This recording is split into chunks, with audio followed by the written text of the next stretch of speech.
Truth is a pathless land, and you cannot approach it by any path whatsoever, by any religion, by any sect.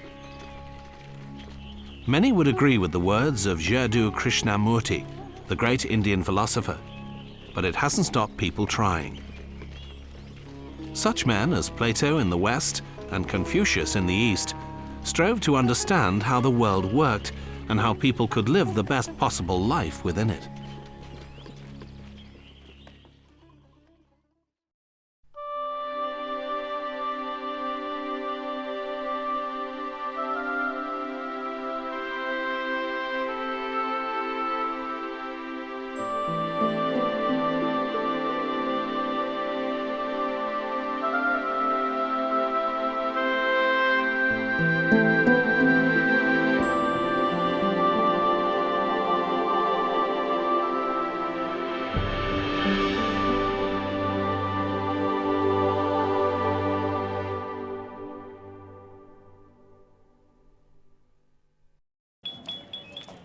To some, it may seem odd that Jadoo Krishnamurti should be so dismissive of religion, for he came from a land that produced two of the great world belief systems, Hinduism and Buddhism.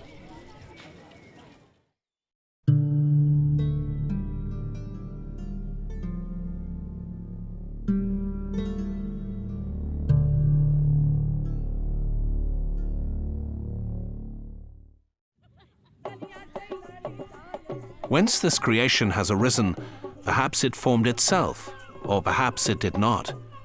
The one who looks down on it in the highest heaven, only he knows. Or perhaps he does not. Hinduism has its origins in the Indus Valley, about 1500 years before the birth of Christ.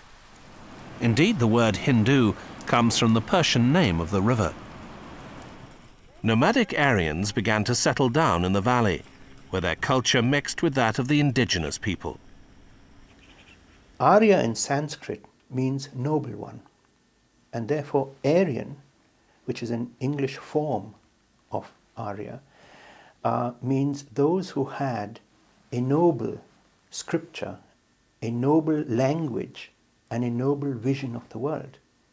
So that's really what Aryan signified. And we don't know exactly when they originated, but we do know that in the Indian context, they appeared on the scene more or less in their present form, round about the beginning of the first millennium before the Common Era. Archaeological findings show that these early people practiced personal and ritual cleanliness. I don't think there was any ancient civilization that was so sophisticated in the control of water. They were able to store water, they were able to flush systems for hygiene, they were able to carry water from one part of the urban complex to another, and that is one of their most outstanding achievements in their ancient civilization. The Aryans, it seems to me, whoever they were, and this is a matter of great political and scholarly debate, the Aryans, in their synthesis with the local culture, took on board many of these ritual practices, and pollution and so on became an important part of the Aryan perception of the world. Hinduism has many different forms, lifestyles, and practices. However, it has never been a missionary religion. It still remains chiefly tied to Indian culture and peoples spread throughout the world. A major strand of Hindu belief is centered on the Brahman, or universal soul. It is both the essence that underlies the whole world and the soul of each individual. Now, Brahman comes from a Sanskrit word, brihati, which means to grow. And therefore, Brahman is the great one. And as you would expect in a very ancient religious tradition, which Hinduism reflects, Brahman has undergone different meanings in the development of its understanding and so on. So early on, Brahman was understood as the power. at the center of the sacrifice, which was at the center of Vedic religion, which is the earliest form of Hinduism. And in the course of time, the Brahman, which was the power in the sacrifice, was understood to be the power and the inner principle of the human being, as well as the inner principle of the multifaceted world around us. And in the final portion of the Vedic text called the Vedanta or Upanishads, this inner principle or Brahman inside one and outside one was regarded as just one principle of being, of existence. And so later on, it more or less did the job of the supreme being or God. The 8th century philosopher Shankara believed that the material world was ultimately an illusion. One of the great theologians and philosophers, if you wish, of Brahman in the Hindu tradition was Shankara. And Shankara was a monist. That means he believed that ultimately there was only one reality, and that this was Brahman. So how do you explain the whole world of difference in which we live, with all its changes and with all its moods and with all its suffering and joys? For Shankara, that was the empirical level, the level of sense experience. And he didn't deny that. From that point of view, you could call him a realist. In other words, on the empirical level of everyday life and everyday experience, all this around us exists. You exist, I exist, and all the difference of the world exists.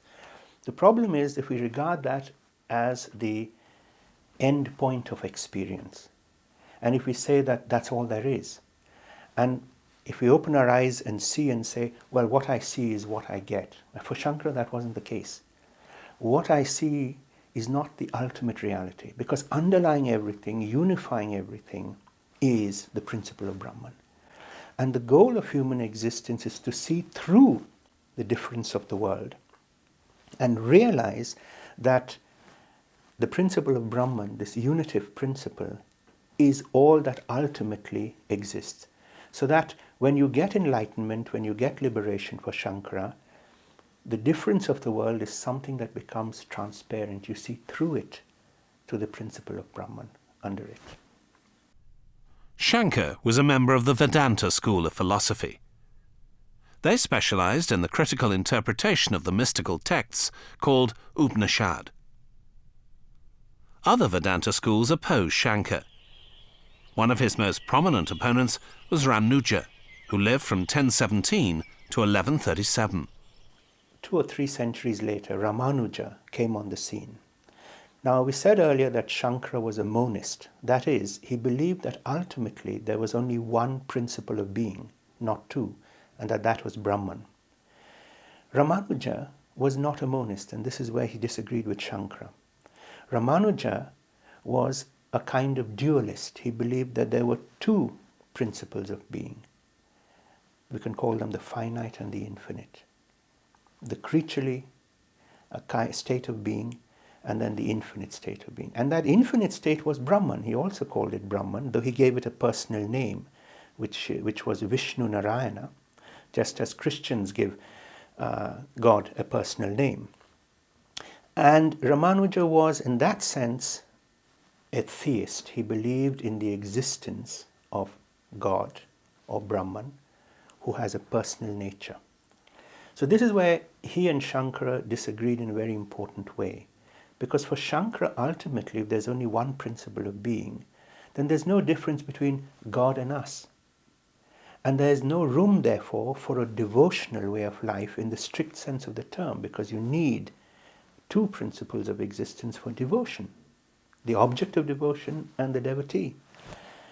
And though Shankara agreed that on the empirical or everyday level, you can project God, Brahman's human or personal face, as it were, can be God, ultimately the difference dissolves. Not for Ramanuja. For Ramanuja, the difference between us and God always remains. Though we see more and more clearly that can never be removed. And so in that sense, he's a theist. There's one other important difference. Ramanuja, because he was a theist, I think, gave a much more positive evaluation of the world in which we live.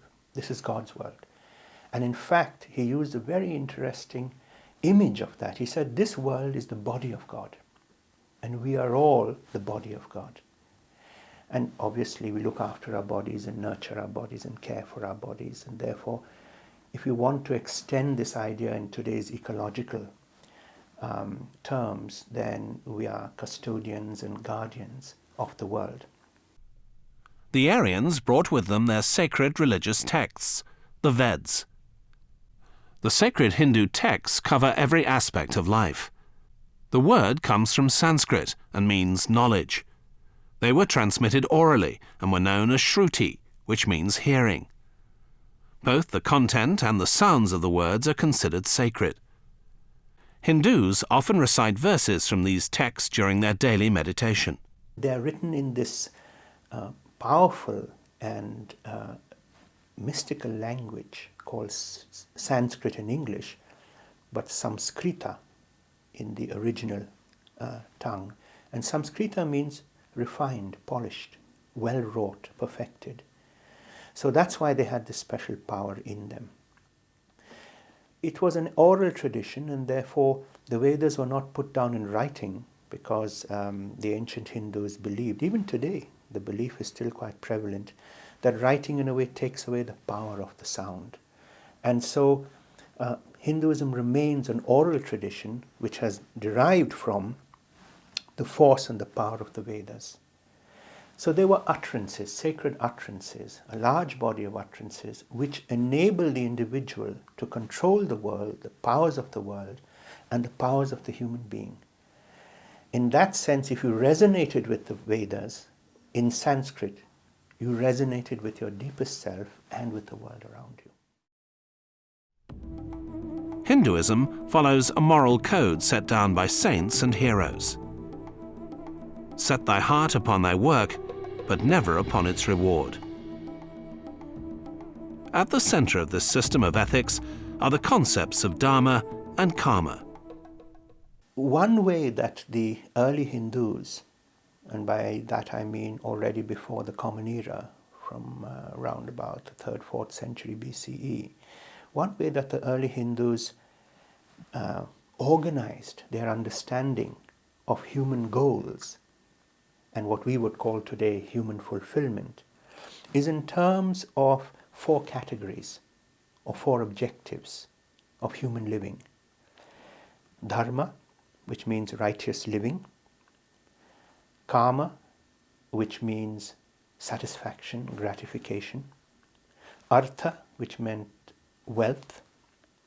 And moksha, which is the horizon of these 3 and which is often translated as liberation.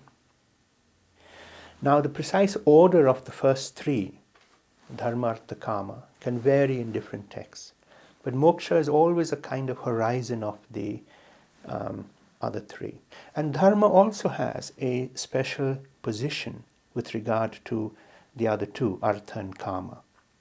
Because, take for example, artha, which is the pursuit, has been translated in fact in modern times as the pursuit of prosperity, of wealth, of standing in the world. This is a legitimate human goal. Now, according to the thinkers and reflectors on the tradition, you can't pursue wealth apart from righteous living, righteous conduct. So again, dharma comes in there as a controller of the pursuit of wealth. Or if you look at the other objective or goal, kama. Kama has often been regarded as sexual pleasure or sexual satisfaction, but that's not the full meaning of kama. Kama just means satisfaction, human satisfaction, and the satisfaction we derive from sense experience, of which sex is one. But even there, you cannot pursue kama independently of dharma, of righteous living. So dharma in that sense acts as a control, whereas moksha, liberation, acts as the ultimate goal of human existence for many theologians.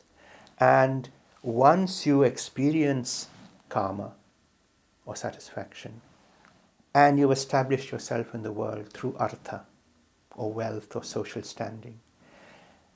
Once you have the path of dharma or righteous living, the ultimate objective is, in a way, transcending these more limited goals and achieving the goal of liberation from the world in which we live, in which dharma, artha and karma sort of hold sway. So in that sense, moksha is the ultimate goal. Though for many, many Hindus who believe in rebirth, moksha is quite a distant goal. And they believe that it takes time to actually acquire that insight where moksha becomes the overriding objective of human existence. So as long as you, in the meantime, follow artha and karma, that is human satisfaction in a legitimate way and well-being in a legitimate way through dharma, and that is acceptable. The Hindu's ultimate goal is spiritual liberation. True knowledge of the self brings freedom from an attachment to the material world and the cycle of rebirth. Hinduism accepts a variety of spiritual paths to salvation. In the Bhagavad Gita, Krishna commends 3 disciplines, or yogas: knowledge, action, and devotion. The path of knowledge involves discipline, study, and meditation. Meditation may involve focusing on a passage from a sacred text or repeating a mantra. The path of action involves the performance of man's duties and responsibilities, or sadhamo. One is compelled to act by the rewards that performing these duties brings. But such rewards and satisfaction are only temporary and bind the individual to the cycle of rebirth. The path of devotion involves a complete surrender to Krishna, the supreme deity. Krishna is believed to be able to assume human form. In this way, he can form personal relationships with people who are liberated through grace.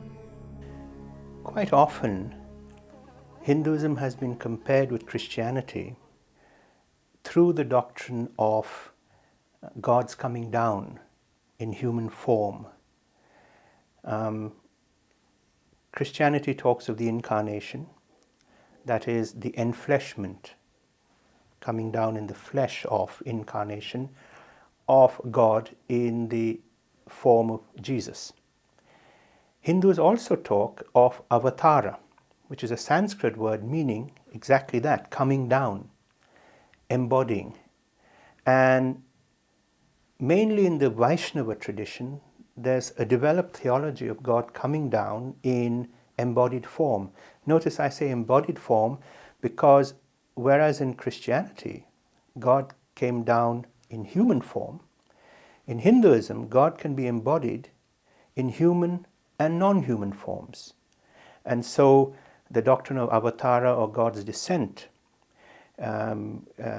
has been explained in terms of human embodiment in the person of Krishna and the person of Rama, but also in animal form, the fish, the tortoise, and so on. And this is a way that Hindus show that God is immanent in the world, that there is no dimension of creation which in a way cannot manifest or display the power of God.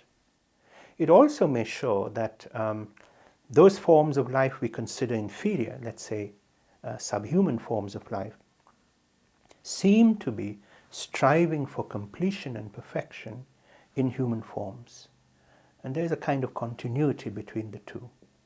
Another difference between the doctrine of incarnation and avatar is that for Christians, the incarnation can take place only once, and it's taken place in Jesus of Nazareth. But for Hindus, there are multiple avatars, and each age, each cultural epoch can have its own avatars, its own presence of God among us in order to guide us and lead us towards our fulfillment. One Hindu practice that has been absorbed into Western culture is yoga. This physical form is called Hatha Yoga. In the 1960s, the Beatles famously became disciples of the Maharishi Mahesh Yogi. He practiced a form of yoga called transcendental meditation. Yoga is a classical system of philosophy. Yoga, of course, has become extremely popular in the West. And it's interesting that the popularization of yoga began in the second half of the 19th century. And since then, it's really something that has been accepted in the West as an accredited way of achieving peace, achieving integration, achieving a sense of well-being or health. Now, this all goes back to about 2,000 years to a text called the Yoga Sutra, which is ascribed to a sage called Patanjali. This is not a very long text. It's written in verse form. It's written in Sanskrit, and it's got about 190 verses or so in it. And in that text, it describes various postures, asanas. It describes some of the thinking behind these postures. What's come through in the Western appreciation of yoga really is the physical side, the postures, the integration of the physical and biological part of us. But in the Yoga Sutras, there's also a spiritual side and a theoretical side, which has been left behind in much Western involvement with yoga. The Yoga Sutra has a complete philosophy of the self. Hindus have long recognized the sanctity of nature. It is Hinduism that has given us the expression sacred cow. The cow is identified with Mother Earth and embodies the benevolence of the gods. Cows are often given as precious gifts in Hindu ceremonies. The Hindu calendar is crammed with festivals, fasts, and holy days. During the rainy season, from July to November, Vishnu is believed to sleep. The responsibility for running the world passes to humans. This is the season of fasts. The key festivals celebrate the triumph of good over evil and light over darkness. One of the most widely observed is Diwali, or the Festival of Lights. Diwali is one of the most popular celebrations or festivals of Hinduism, and pretty universal throughout most of India and wherever Hindus live outside India. Another name for Diwali, which will indicate what it's about, is Deepavali, and that is the festival of lights. A Deepa is a light, is a flame which is burnt in a wick in oil. So, as the name indicates, it's celebrated at a time when the period of darkness is beginning to give way to the period of light in the sacred calendar of the Hindus, and is often or usually in October.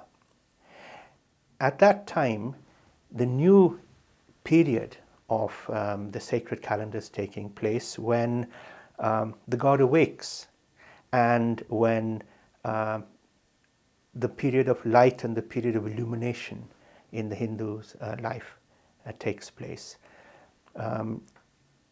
Associated with it is the goddess Lakshmi, who is the giver of wealth and prosperity. And some communities, especially traders and business folk, often start new financial books at that time. After all, Lakshmi is the giver of wealth and prosperity, and therefore it makes sense to do that, and they revere her in particular.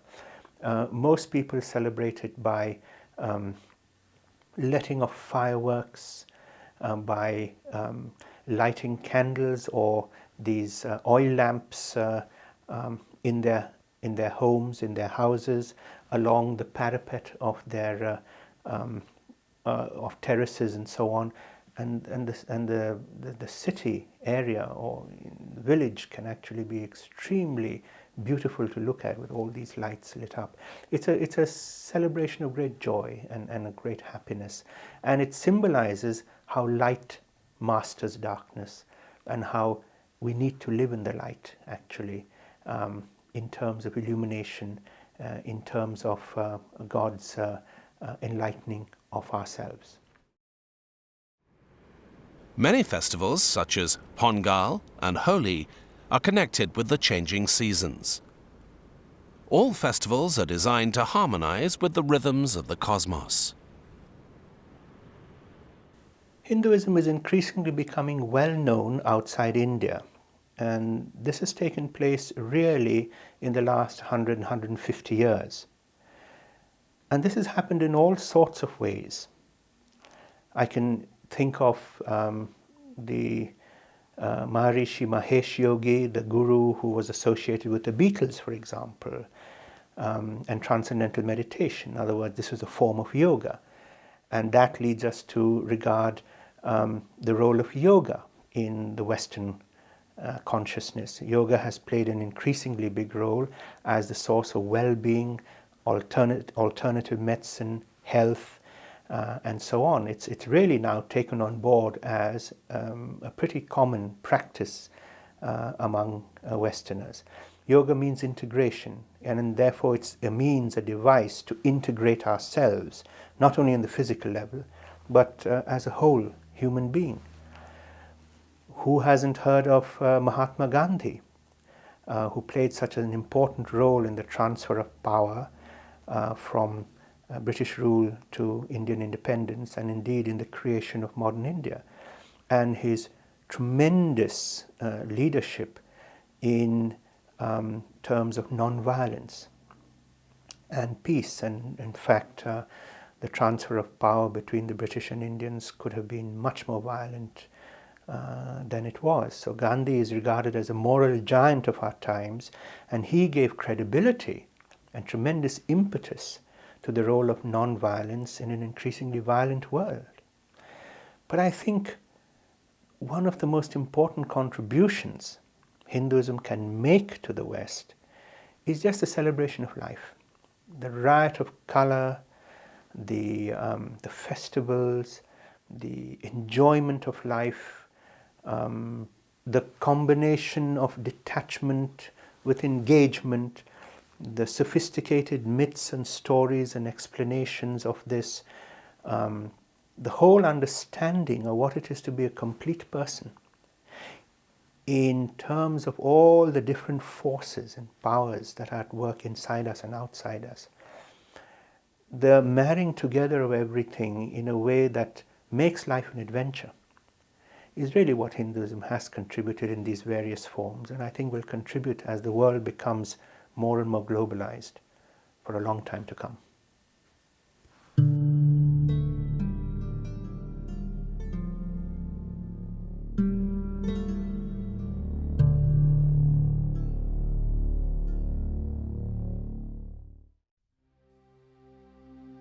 The road to Buddhahood is open to all.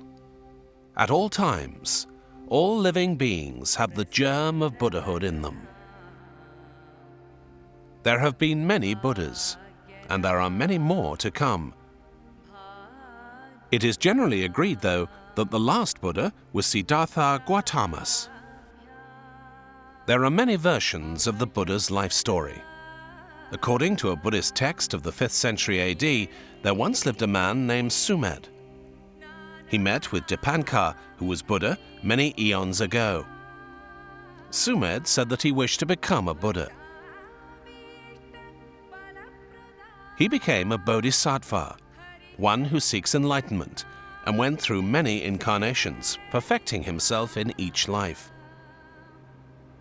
For his final incarnation, he chose as his mother Queen Maya, wife of the king of the Shakyas in Nepal. His final birth was miraculous. It's said, I don't believe this myself, but it's said that this birth was, well, it's been called a very auspicious birth. And there's various, it's told in various different ways, but one of the descriptions is that she had the Buddha to be, the baby, standing up holding a tree. And well, there's one version has that he came out of her side, out of her right side. And another version has that she stood up and again holding this tree, and she was on her way to her mother's court, I should say. So it was just in the middle of the journey, the birth suddenly happened. And another version has that she died there and then while holding the tree. There's another version that she was absolutely fine and went back to her palace because she never got to her mother's, which actually in India is a traditional way of doing it. The wife goes to her former home to have the child. So who knows quite what to believe. I don't believe he came out of her side, and I don't think many self-respecting Buddhists probably do believe that, but that was one of the mythical tales, you could say. But overall, I think all Buddhists believe that it was an auspicious event that he was born. So, and at that point he was called Siddhartha, Prince Siddhartha. When he was about 30, he left the court and his wife to live the life of an ascetic. After 6 years, he found enlightenment while sitting beneath a banyan tree, a Bodhigaya. It does seem that it was quite a tremendous event, from whichever account you look at.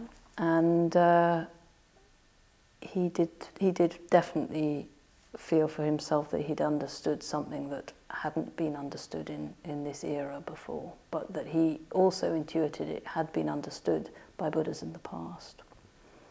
So, and at first, shortly after that, he was wondering whether it would be possible to teach. The accounts say that he felt very alone after he'd just realised this great truth, and he thought, but it's so profound, it's so hard to see, who on earth is going to understand? And for a while he thought, well, he wouldn't teach. But then he realised there were certain people quite further advanced on the path, particularly the two teachers who'd offered to share their communities with him. He thought, well, they might understand because they're quite close. So that was what he decided to do. During the next 40 years, he taught, gathering around him a growing band of disciples. It is said that his teaching was a reaction against the teaching of the Veds and sacrificial practices. It was a time of great experimentation in India at that time. There were an awful lot of spiritual seekers trying all sorts of things. Some were thinking that the route to salvation was through mortifying the flesh or somehow getting beyond the body. So there were quite a lot of people practicing austere practices like standing on one leg for hours on end or meditating in at the hottest time of day, and things that were really quite painful, you could say. Eating very little was a common one. There were other people who were practicing all sorts of sacrificial practices, fire worshippers, animal sacrifice, different things like that, or people into ritual purification through washing in rivers and so on.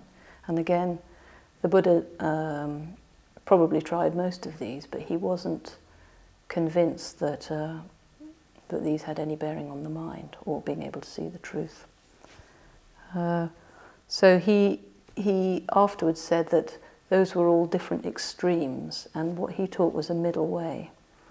Particularly he taught a middle way between the extreme of believing there was an eternal soul that carried on from life after life, or believing that this life was all there was, which is more a nihilistic approach. And that he said that there was something in between those. People currently believe there was either it all ended at death of this life, or it went on forever and ever. And he said those aren't the only options. So in that sense, what he called his middle way between those two was really quite radical. Buddhism became a monastic religion. About the 8th century AD, it came into conflict with Hinduism, following Muslim invasions from the north. Towards the end of the 12th century, Buddhist universities throughout India were sacked, and Buddhism almost disappeared. Buddhism survived because monks and travelers had taken the Buddha's teachings all over Asia. It has taken root in such countries as China, Tibet, and Korea because the Buddha's Dharma, or truth, appeals to everyone. There are no barriers of race or class in Buddhism, and it has been open to the influence of local custom and belief. Buddhism seems to have adapted itself to many different types of culture around the world, But what doesn't change are its principles. How those principles are expressed does change in all sorts of ways, and you can see the host culture is used as a vehicle for expressing timeless truths. I think in particular for us in the West, it's important to see that we don't have to wear robes and go out with a begging bowl and shave our heads in order to practice the truths that the Buddha was teaching. Those are much more Asian accretions, they're Asian customs that aren't that relevant to really what he was teaching. And I think that's quite important because people can be off-put by the externals, but those aren't really what it's about at all. The Buddha is perceived to be neither human nor God. He transcends the nature of both. His teaching offers a solution to the fundamental problem of the human condition. Nothing is permanent. Happiness doesn't last. There will always be suffering and death. This state is known in Buddhist teaching as dukkha. The first step on the road to enlightenment is to recognize this. There is nothing negative or pessimistic about this recognition. I teach only dukkha and the cessation of dukkha. Once the cessation of dukkha has been achieved, the Buddhist attains nirvana, the eradication of greed, hatred, and delusion. Buddhists believe a natural law governs the spiritual world as the material world is governed by physical law. This natural law is called karma. The law of karma states that every deed ripens with time. This will affect whether one's future rebirths are favorable or unfavorable. There is a moral and natural dimension to karma. This is a big and quite complex topic. One way you could sum it up is that actions have consequences. Everything we do, and that includes every thought we have and every word we speak, as much as every sort of activity or deed, will have an effect. It'll have an effect on our minds, and it'll probably have an effect on the outside world or other people. To say exactly what effect that has is hard to quantify or evaluate, but it is the law of cause and effect, simply. One thing leads to another, but often there's more than one cause for any given result. So it is very hard to break down into sort of neat examples, you could say. One analogy I quite like was the Buddha was saying that angry words will have will have an effect. I mean, every word has an effect, but he likened if one throws a hot coal in anger at somebody, it will have an effect. And the first effect is that you'll burn your own hand before the person you're trying to throw the hot coal at. And that is an example of how one's own states of mind affect oneself as much as externally. The Buddhist travels along the path leading to the cessation of dukkha by means of bhavan, or meditation. This is based on two methods, shamatha, or calm, and vipassana, or insight. There are an awful lot of different types of meditation that the Buddha enumerated. I think there were 40 or thereabouts. But broadly, they're all aiming to develop awareness. And we use that awareness to understand the nature of the mind. So we don't use that awareness like the other practitioners of his day just to enjoy meditative bliss, although that might be a fruit on the way. But it's more to understand the nature of the mind and see more deeply into life. So firstly, developing awareness, that's the primary aim of meditation. And another very important aim would be to develop positive emotion, to be more kind, to develop warmth, friendliness, goodwill to all human beings. Well, no, not just human beings, to all beings, creatures and as well. So this isn't just a nice idea. It becomes a powerful meditation practice, and it's one of the practices we do, developing positive emotion and directing that goodwill and warmth and friendliness to all beings. This meditation practice is called the metta bhavana. Metta means love or loving kindness, and we systematically have a way of cultivating that. That's one of our primary practices in my order and in many other traditions. The other, possibly the best known of all Buddhist meditations, is called the mindfulness of breathing. And that's when you focus on the breath and observe it coming and going. And as you observe the breath coming in and going out, the mind is stilled and concentrated to an ever refined point. And with both of those, they sound very different, but they become more and more similar the more one concentrates, the more one understands them. And both of those develop a very powerful positive awareness of oneself and the world. And one uses this awareness to then try and understand more deeply the truths of life. Both monks and laity undertake the 5 precepts, which are the basis of all Buddhist ethics. The first precept is not to take or destroy life. The second is not to steal. The third is to avoid sexual misconduct. The fourth is to abstain from false speech. The fifth is to abstain from alcohol and all drugs that cloud the mind. Monks and nuns must follow 5 additional precepts. They must abstain from eating and drinking after midday, from dancing and singing, from personal adornments, from using high seats or beds, and from handling gold and silver. After the Buddha's death, his disciples began to preserve his teachings. A council was held in what is now Rajgir. An established version of the Dharma was created. Rules of monastic conduct were drawn up. These were memorized and passed on orally. The only text to have survived in an ancient Indian language is the Pali Canon. The Pali Canon is, you could probably call it the Buddhist version of the Bible.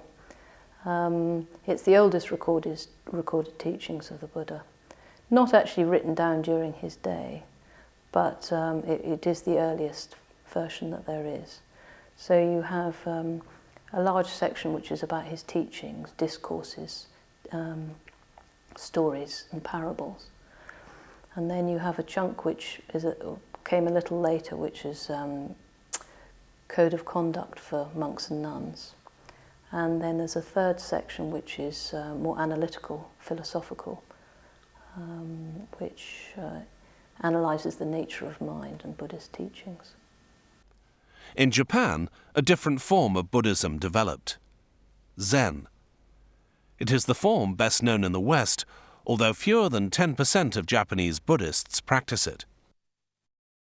Well, the Zen emphasis is on simplicity and meditation. It's strong on discipline. It reflects the Japanese culture that it developed or grew up in. Zen meditators, for instance, generally sit facing a bare white wall. So it's a more stark variation, you could say, on the Mahayana tradition that it grew out of. It emphasizes bringing spiritual practice into everyday activities. So it's about bringing awareness to the washing up, bringing awareness to brushing one's teeth. And in some cases, for instance, one of the well-known habits or practices is making tea, and the Zen tradition has made that into a highly elaborate art known as the Zen tea ceremony. So it's just bringing an enormous amount of awareness and attention to detail to what you could call everyday activities, and therefore imbuing them with, well, more satisfaction, making them more complete. The name Zen means meditational absorption. Zen's founder is a monk called Bodhidharma. Legend has it that he sat in meditation for so long that his legs fell off from lack of use. Perhaps the best-known Buddhist in the world today is the Dalai Lama. Since the 17th century, the Dalai Lama has been the ruler and spiritual leader of Tibet. When a Dalai Lama dies, monks travel all over Tibet in search of a successor. This is usually a child. He is known by his ability to recognize certain religious artifacts. In 1950, the Chinese army invaded Tibet and tried to wipe out Buddhism. The present Dalai Lama, the 14th, fled the country and has lived in exile ever since. Well, certainly from my own point of view, I think being a Buddhist in the modern West is about learning to make life seem more meaningful and more precious. It includes developing awareness, as I've mentioned, looking for contentment and mindfulness in any moment. So maybe that would be about living more simply. It's not about any particular lifestyle as far as I'm concerned, but it is about the quality of that life rather than the external facts of that life. So it might involve not getting caught up in the rat race because of the mental attitudes that tend to go with that. But people and members of our order work in all sorts of fields and lifestyles. It isn't necessarily about that. It's about one's attitude, the attitude that you bring to any activity. I think it involves being faithful to friends. Friendship's prized very highly in Buddhism and in our order in particular. It involves learning to communicate with all people, irrespective of race or creed or culture, because all beings are to be respected. Respecting all life, I suppose, that's one of the fundamental principles. And also the Buddha said that every single being had the potential for enlightenment, regardless of your gender or race or creed, as I say. So that it's on that basis that we try and relate to everybody, that they have the potential for great wisdom and great compassion. To Western eyes, Hinduism and Buddhism may seem the very opposite of all that is logical and rational. Yet many in the West have embraced them and found in them a source of enlightenment. They also continue to challenge the way we look at reality.